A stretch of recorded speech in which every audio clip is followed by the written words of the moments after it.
My name is Jan Willem. I hope that I can be heard at the moment. I'm working in drug safety since 1985 or 86, and together with Synology, we are implementing a lot of the new legislation and safety processes in pharmaceutical companies. Today, I'm going to try to tell you a little bit the roles and responsibilities of the EU QPPV. EU means that it's in Europe, but every company that brings products to the market in Europe needs EU QPPV. And I think it's very important, especially for our American colleagues and Japanese colleagues, to have a bit an idea what the EU QPPV is meant to do. So the topics that we're going to deal with today is the roles and responsibilities of the qualified person. We're also going to talk about the QP office, because the amount of work these days is so big that the person, in many companies, the person cannot do that alone anymore. And just to fresh up your memory a bit, I'm going also to talk about the new EU QPPV pharmacovigilance legislation, especially the pharmacovigilance system master file. So next slide, please. Okay, so we start with qualified person pharmacovigilance, the QPPV.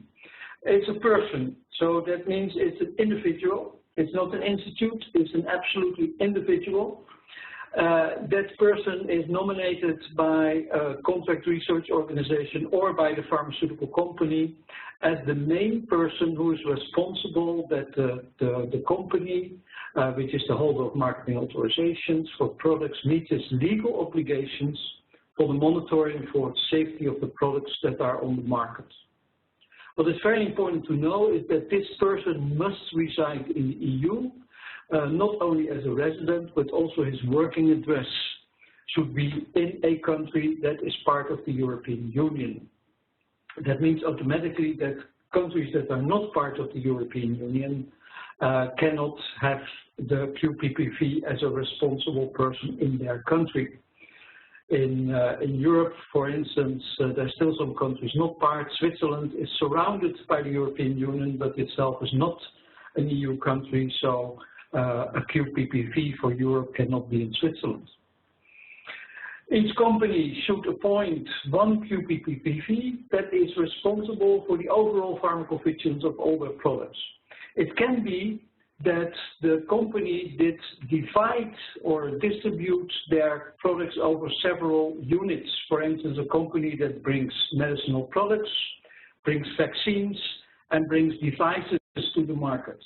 Then you can have for each system a separate QPPV. So you can have one for the products, one for the vaccines, and one for the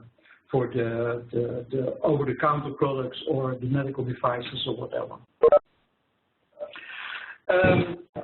QPPV should be appropriately qualified, which means that he must have the experience and he must have the education in order to fulfill his responsibilities. Of course, that's always a bit vague, and when is somebody qualified, when not, but in the training records during audits and during inspections, the inspectors look at the training records and the curriculum of the QPPV and decide whether this person is qualified, yes or no. In principle, a person, before you can take on the role of a QPPV, he should be medically qualified, and if he's not medically qualified, he should have access to a medic, and he should have at least a couple of, he should understand the legislation, of course, and must be trained in things like signal detection, risk management, etc., etc. Next slide, please, Sachin. So, some reasons why it's important, but first of all, it's in the industry itself, of course, the qualified person has a role to safeguard the company against scandals. No company wants to have a safety scandal on his shoulders, and that is one of the reasons. The reason outside of the company is, of course, to safeguard a patient's or individual's health and that no harm is being done. That means that the qualified person needs to keep a close eye on everybody and all processes that are involved in pharmacovigilance, and that's why he's a spider in the web. And in Europe, it's a very important and not an easy task and not an easy job.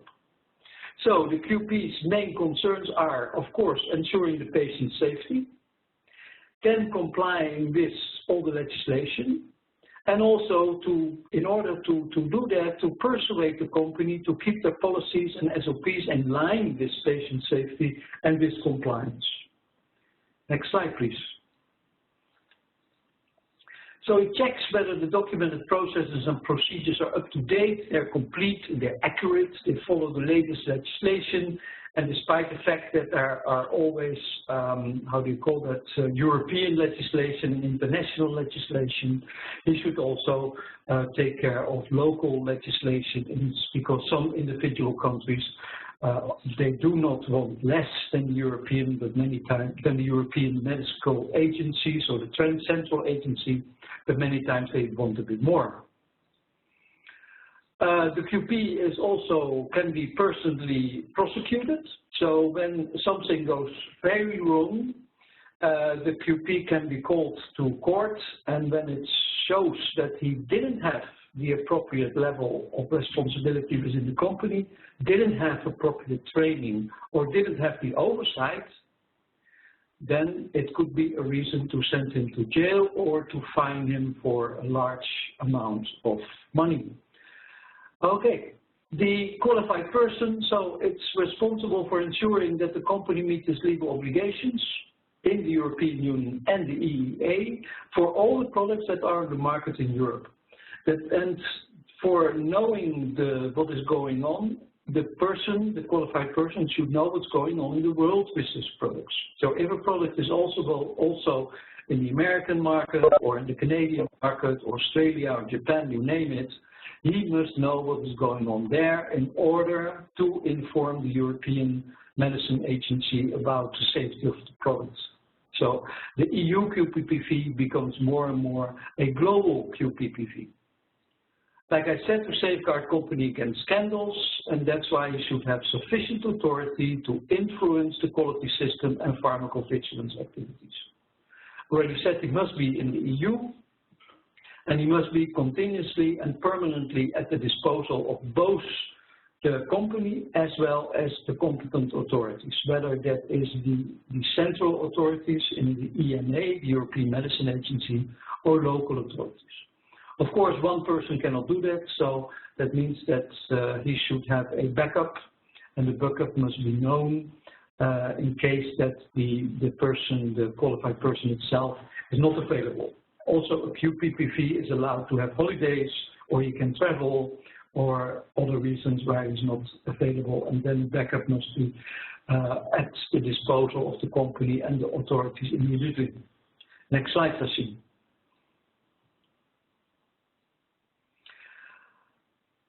It is also important to have oversight. That means not only should the qualified person know all the procedures and make sure that they're up to date, but he also must ensure that people keep to those procedures.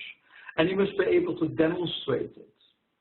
In important products or important risk mitigation or risk management things, he should know the benefit risk profile and the safety profile of the marketing authorization medicinal products.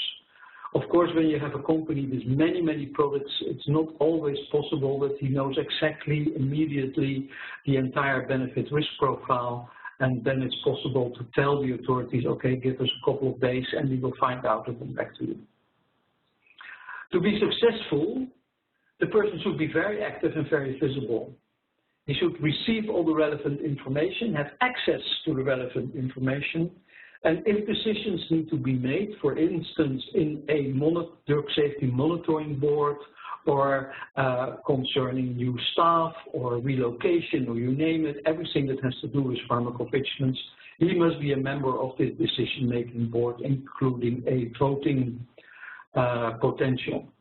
And then in the end, there are many documents that the QPPV has to review and has to sign off. If you go in what is actually, so the QPPV is responsible for the pharmacovigilance system, but what is a pharmacovigilance system? It is defined as a system that is used by an organization to fulfill its legal tasks and its responsibilities in relation to pharmacovigilance and designed to monitor the safety of authorized medical products and detect any change to their risk-benefit balance. So that is the official language in Module 1, which is the module in the new pharmacovigilance legislation on quality system, which includes the EU QPPV. What does that mean? He must be able to know what is going on with the safety, individual safety reports, collection, processing, and reporting. And when there is something weird going on or a very serious or a new signal pops up, he should be informed. He must review and sign off aggregate reports like PSURs. And if you have a product that is both in the market, on the market, and still in clinical trials, we have the development safety update reports, the DSUR, and the company should be involved in that as well. For people that think but PSURs do not exist anymore, we call it now PBRER, the Periodic Benefit Risk Update Report. PSUR is the legal name in Europe, and since PSUR did exist before the PBRER as a name was invented, that is the reason why the PSUR as a name still exists, and the authorities refer to PSUR. But it follows completely the layout and the directives on the PBRER as defined by ICH. The QP should be involved in risk management, so the benefit-risk balance. He should know what's going on with the benefits, what's going on with the risks, so the risk management plan that needs to accompany most of the products. He must be involved, review, and sign off. Signal detection is a very big issue and a very weak point in many companies when it comes to inspections. So signal detection is very important that the QP is on top of that. And then, of course, when something happens, the reference safety information, so the corporate safety data sheet or the label in individual countries must be updated and on time updated. Many times you see in inspections that an authority says, well, you looked at these safety signals and you said it should be in the core safety data sheet, and it also happened, but before it went into local label, it took far too long, and that can be even a critical finding. So the QP office, they're involved in procedures, processes, keeping up to date with the new legislation, compliance metrics. It is also important to keep an eye on. Everything that has to do with audits, inspections, and corrective actions and preventive actions. Training is a big issue and a very important thing in companies, and QPs are highly involved in that. Document management, a painful exercise, safety data exchange agreements, SDEA. Many companies struggle with that, especially when you have a lot of partners or somebody, co-development, co-marketing, you name it. The SDEA must be up to date, and you also have to check that it's being followed. Many companies have affiliates in several countries, and affiliate management is also a project. And then last but not least, the QP is responsible for the Pharmacovigilance System Master File, the PSMF. We did a webinar on that a couple of weeks ago, actually 1.5 months ago, and but I will quickly reiterate a little bit further on in this presentation. Next slide, please.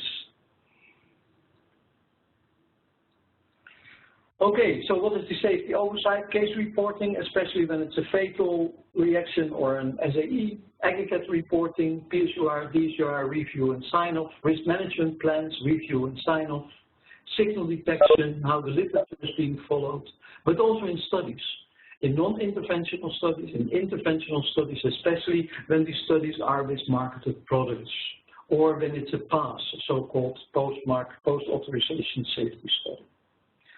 Of course, involved in the SPC and the patient information labeling, global labeling, like I said already, participation and voting in boards, and of course that means that a QP must be high in the organization, and when it's not high enough, he should at least have a functional line to the Chief Medical Officer or to the Chief Executive Officer.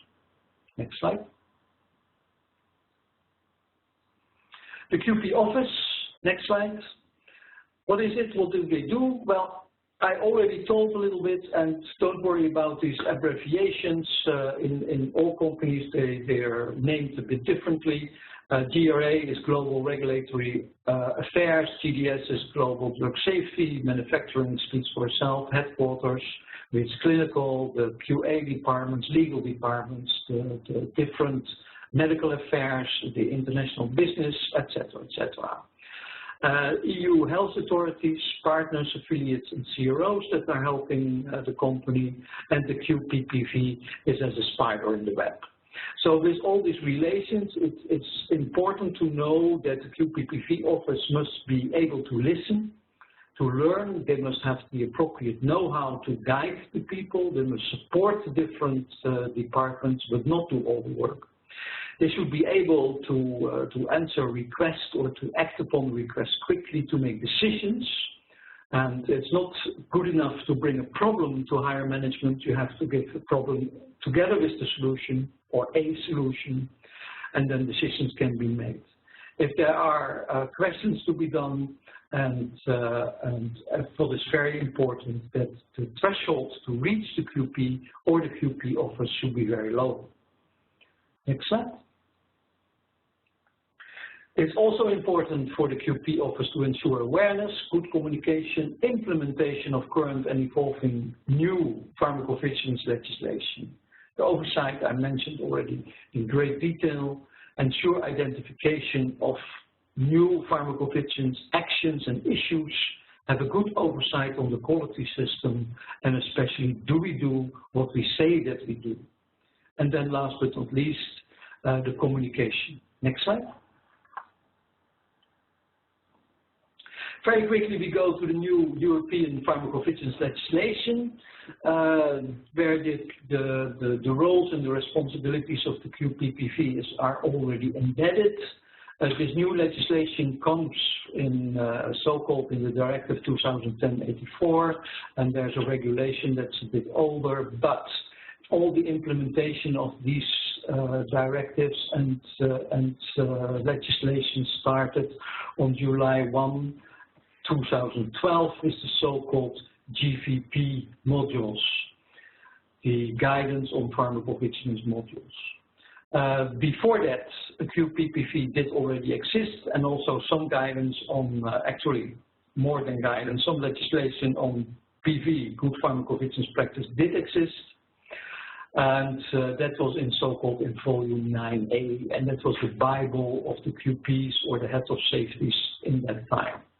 That is now being replaced, and is almost finished. 2015 is the year when all good pharmacovigilance practice modules, the GVP modules, have to be implemented. There are 60 modules, and each of them covers one major process in pharmacovigilance. They are released, they are updated, and continuously looked at if they can be further updated and further improved. Next slide. The next slide shows you very quickly all the modules. I'm not going to read them out loud, but what is very important for this presentation is Module 1, is the pharmacovigilance system and their quality systems, and that is where the role and responsibilities of the QP are in. And Module 2, the pharmacovigilance system master file. Next slide. What is the pharmacovigilance system master file? And that is, again, like I said, and I like to reiterate that responsibility under the QPPV. It replaces the dedicated documentation of pharmacovigilance systems, the so-called DDPS, and it's a very, very big document, and I refer to one of my previous webinars, one of the previous webinars of Synology on the PSMF.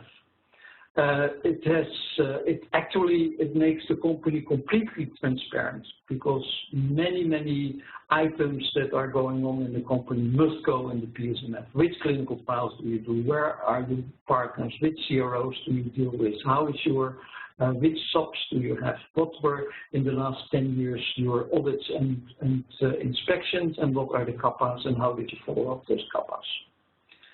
There's a big system in Europe, the Eurovigilance system, and the Pharmacovigilance master file is processed and has a unique code in one of these systems, the so-called XEVNPD. You submitted this marketing authorization application, and when you have a new product, of course, the PSMF needs to be updated. It also must be printable, and that means within 7 days. So if a country asks, or a authority asks for the PSMF, you must be able to print it within 7 days. These products are big, and that means that it's definitely a good idea to try once to print it out. It must be accessible from an EU country, most of the times in the country where the QPPV is based.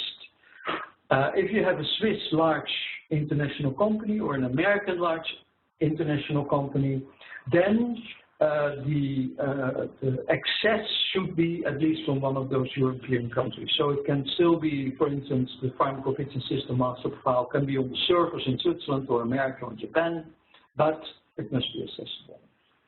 If you look at the implications of the new PV legislation, and that also means then that the pharmacovigilance system master file, and thus the responsibility of the EU QPPV, goes in those departments that are their partners. In IBO, international business operations, the contracts and the distributions, where do we have our partners, how is the contract set up, is it co-marketing, is it co-development, or is it completely sold, etc. Regulatory affairs input, what is the marketing authorization status, what are the safety variations, what is the status at this moment for the different implementations and variations that are ongoing, especially for safety. What is the QA and the CQA input? Right here you see the list of completed audits and inspections of the last 10 years. Where is the training records? What is the training planning? And last but not least, also what are the thoughts and the future of the safety department? Do you have enough personnel? Do you contract out? Are you planning to contract out? Are you planning to contract back in? Etc. etc. You have close relations with clinical affairs and medical affairs, especially on study information and on literature stuff. And then, of course, with the drug safety unit. Many times the QPPV is in the drug safety unit. In some companies he's the head of the drug safety unit, but more and more, especially when the company grows, it is almost not combinable to be head of the safety department and at the same time do the roles of the QPPV. Next slide. Next slide, Sachin. Yeah, thank you very much. I finish here my presentation. I'd like to thank Marianne Valk, who is the EU QPPV of Vifor Pharma, also a client of Synowledge and a company where I have worked, for supporting this presentation. And I'd like to give back to Sachin. Thank you very much. Thank you very much, Dr. William. Before we quickly go to a quick introduction of Synology and its services, may I request you to submit your questions in the chat window? We will address this shortly. Thanks to those who have already submitted your questions. Well, just a quick introduction of Synology. Synology is a life sciences services and solutions company headquartered in Miami, Florida, USA, with a global presence across Europe and Asia Pacific region. Our business verticals include drug safety, regulatory affairs, and clinical data management, and supporting IT services. So as you see on the screen, within drug safety, we do end-to-end, starting from case processing. We do have a fully functional medical information call center. We do medical literature review, aggregate reports, signal detection, and QPPV services as well. Within the regulatory affairs, we support global submissions, both for clinical from phase 1 to phase 5, for including medical devices, medicinal products, global clinical trial applications, and in post-marketing services, including writing and submission of variations and annual reports. We also support in labeling services. Within clinical data management, we offer clinical database programming, medical coding. IT services is an independent service, as well as it complements all our verticals. We support systems like drug safety systems, regulatory systems, and even clinical systems in terms of validations, hosting, migration, any kind of data migrations, and IT validation services as well.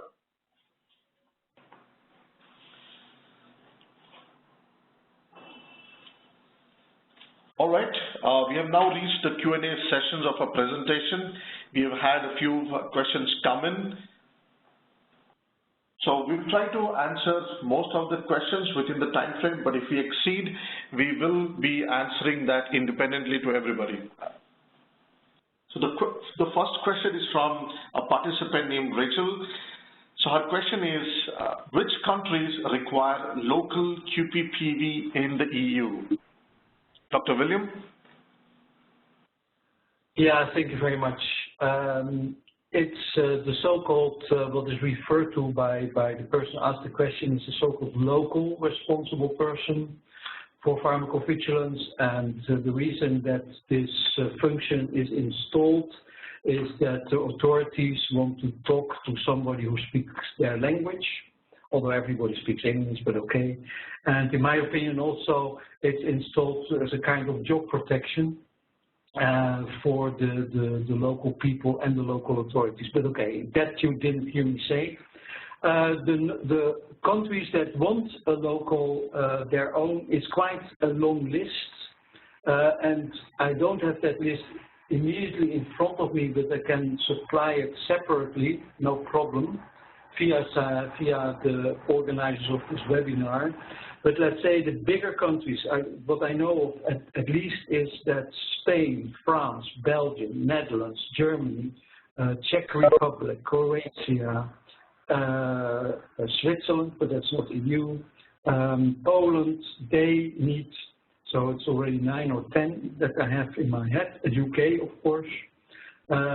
They want a local person, and that person should also be on the ground in that specific country. For a full list, I will supply the list to the organizers of the webinar, which they can distribute. But I can tell you it's a nightmare, and more countries want this local PV person.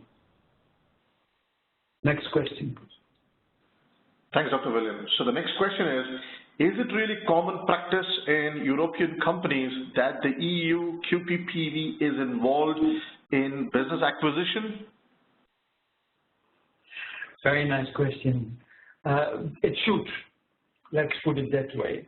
In still many companies and people that are on the phone and run in this business a bit longer know that safety departments, in the worst case, they suddenly get confronted with an adverse event of a product that they didn't know that they were marketing.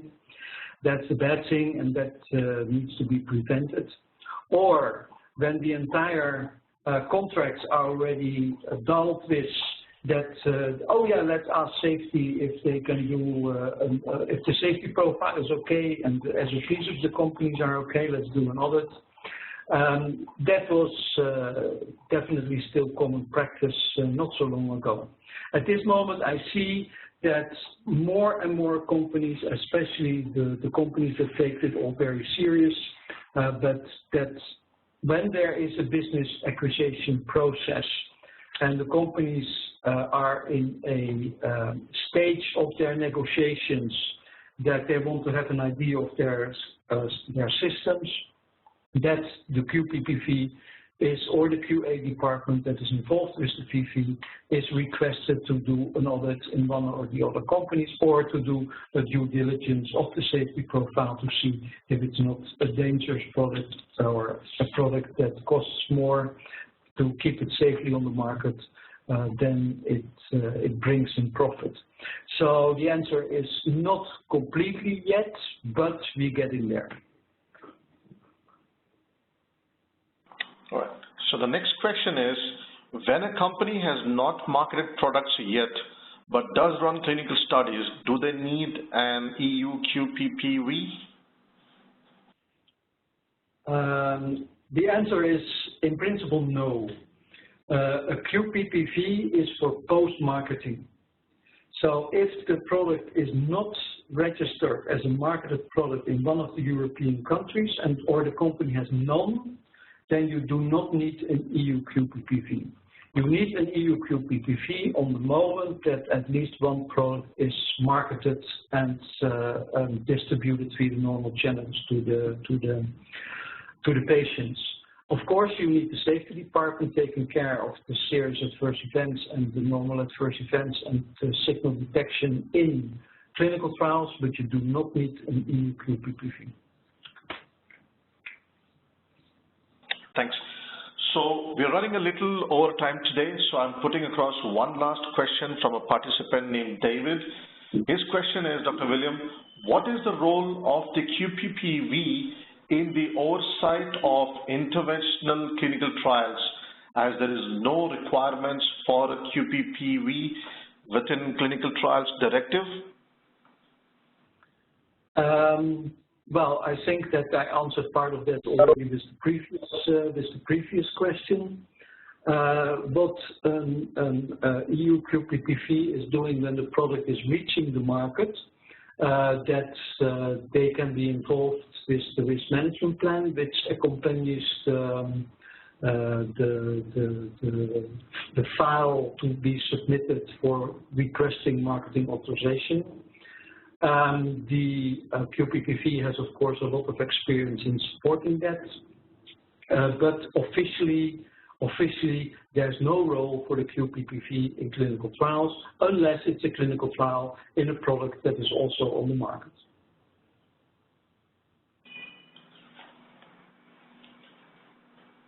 All right, thanks, Dr. William. With this, we come to the end of this Q&A session.